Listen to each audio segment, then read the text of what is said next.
For some customers who are buying a vehicle, they say that the warranty makes all the difference. It's a busy week for local car dealerships. Is buying or leasing right for you?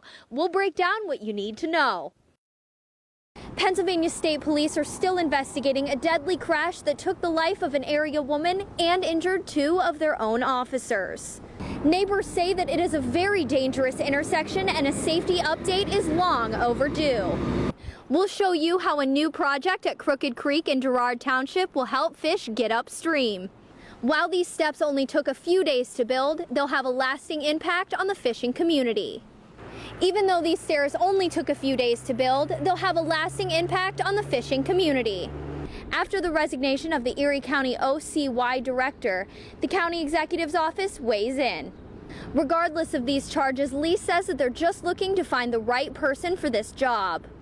The Erie County Health Department finds its first mosquito that tested positive for West Nile virus. We'll share with you their tips on how to stay safe. Although it's difficult to avoid mosquitoes this time of year, officials at the Erie County Health Department say there are preventative measures you can take. A family-owned business in Spartansburg goes up in flames. We'll talk to the owners coming up.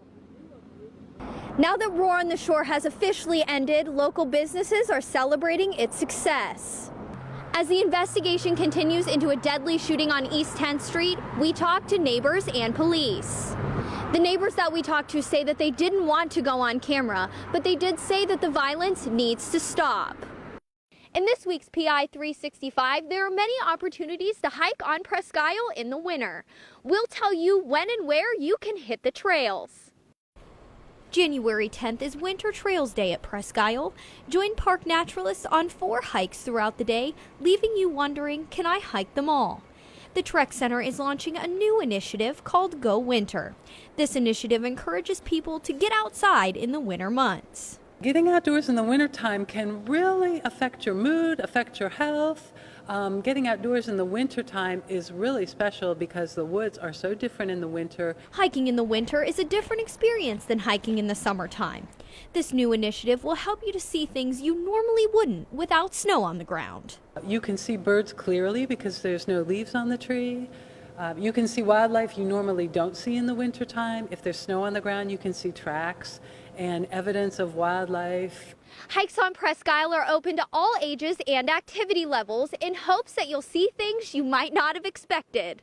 Family, kids, each hike is a different mileage, so we have some hikes that are very short and easy to do for people that don't want to hike a long distance, and one hike is even on a paved trail. There are 4 different hikes leaving throughout the day at multiple locations around the park. There is even a hike that starts after dark for those who want to see the nighttime woods. If you plan on attending, there is no registration and all hikes are free to everyone. For this week's PI 365, Rachel Gollhardt, Jet 24 Action News.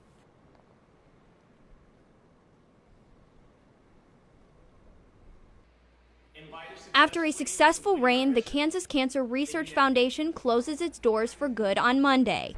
But for many of its supporters, like Angela Yule McNair, whose father has battled cancer several times, this marks progress. If this had been in place when he was receiving treatment, he would have a better quality of life right now. Yule McNair says she watched her father struggle, and it made her a believer in the foundation and the non-invasive radio wave treatment. He suffered from many side effects from the treatments that he received, and even though he's in remission, those side effects that occurred are lifelong. Executive Director Mark Neidig announced in May that the foundation had reached its goal of raising enough funds to pay for the research of the Kansas non-invasive radio wave treatment.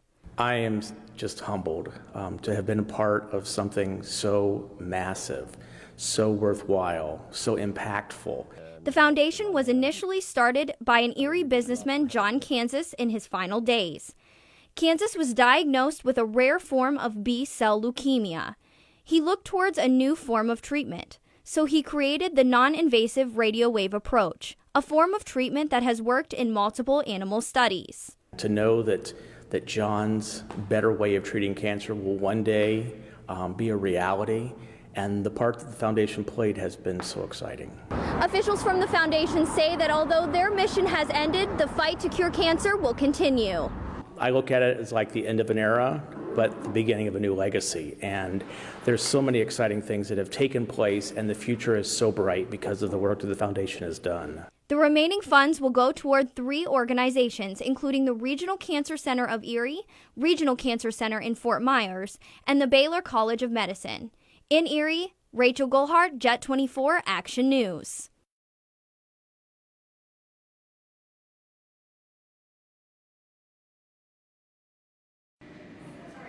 The Tom Ridge Environmental Center is getting ready for its annual plant show. It's a fundraiser to benefit Trek as it prepares for its summer season of gardening. We are hoping for a really great turnout. All the proceeds that we raise benefit the volunteer garden program here at the center. This is an opportunity for you to come and purchase an array of plants that are native to the area, such as black-eyed Susans. We'll have a lot of fruit-bearing shrubs this year, so if you're interested in attracting birds to your yard, it's definitely the place to come to get some of those plants.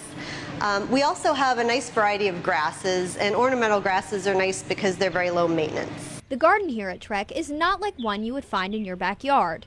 It is also a research facility and outdoor classroom because of the unique way that it is maintained. It's not a typical garden. It's more of a habitat. And what it is it represents different areas that you'll see down on the park. And we try to maintain it, but not groom it like you would see maybe in a very formal garden. If you think that you might have trouble finding plants that will flourish in your yard, there'll be experts on scene to help you pick out plants and carry them to your car. This year, the proceeds are going into a fund to help build a new storage shed for the center. The event is taking place on June 7th from 9 to 11 a.m. For this week's Day at the Beach, Rachel Gollhardt, Jet 24 Action News.